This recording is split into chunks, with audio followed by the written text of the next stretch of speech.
What's going on, Guardians? It's Tizzle here. In this video, I'm going to be giving you all the info you need to determine whether or not to pay your way to skip the campaign. So I didn't look into this until I beat the campaign once, but basically, you need one character at the soft cap of 1750 in order for your other character to skip the campaign and still get a light level boost.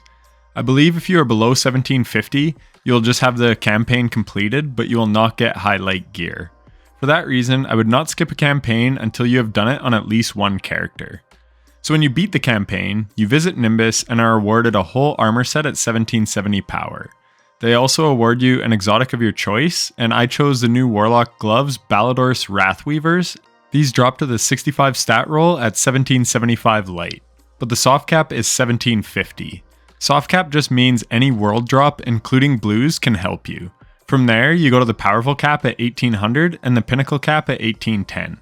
So basically, completing the campaign, at least on legendary difficulty, will get you to 1770 base, which is a lot closer to the powerful cap than 1750.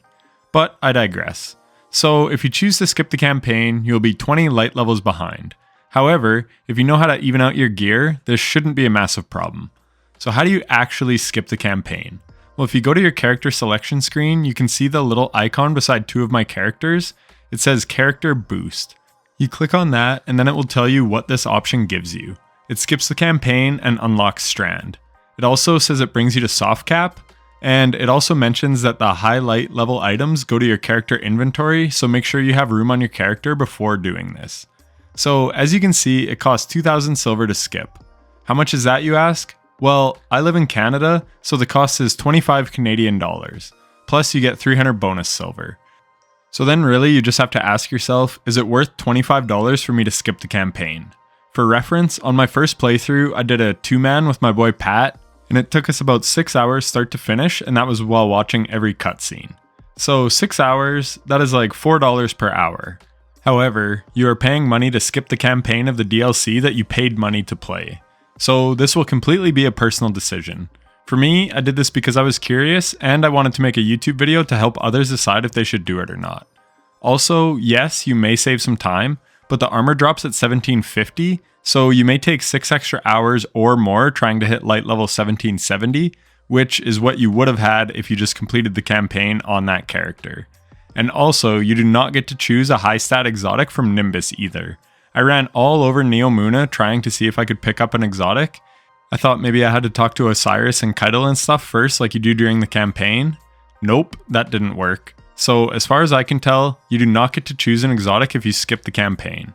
Therefore, you will have to grind an extra one out in a lost sector. So it is up to you. One thing you do get though is Strand. You get 500 Strand points, and I already had 500 Strand points from my Warlock held over, so I was able to use 1,000 points worth on my Hunter. And that's pretty cool. And if you were curious, this did not unlock the fragments or grenades on my Warlock. So how do you actually skip the campaign? You simply follow the prompts. You need 2,000 silver as I mentioned before, and then just hold the button. It will then ask you again if you wish to proceed so you can't accidentally do it. Then you actually have to hold enter to accept again so that you don't accidentally accept it. And once that is done, boom, you have skipped the campaign. You can see I have a bunch of blue 1750 light level items on my character, and I have all the missions from the campaign unlocked as well. I will not be skipping on my Titan, as that is a character I will solo the campaign on. Plus, I want 2 characters to be 1770 for leveling purposes and to get the exotic for my playthrough. Anyways, I hope all that information helped you out so you can decide for yourself whether or not you want to skip the campaign. And if it did help inform you, then a like and subscription would be greatly appreciated. Lastly, if you made it this far, then thank you so much for watching. Take care.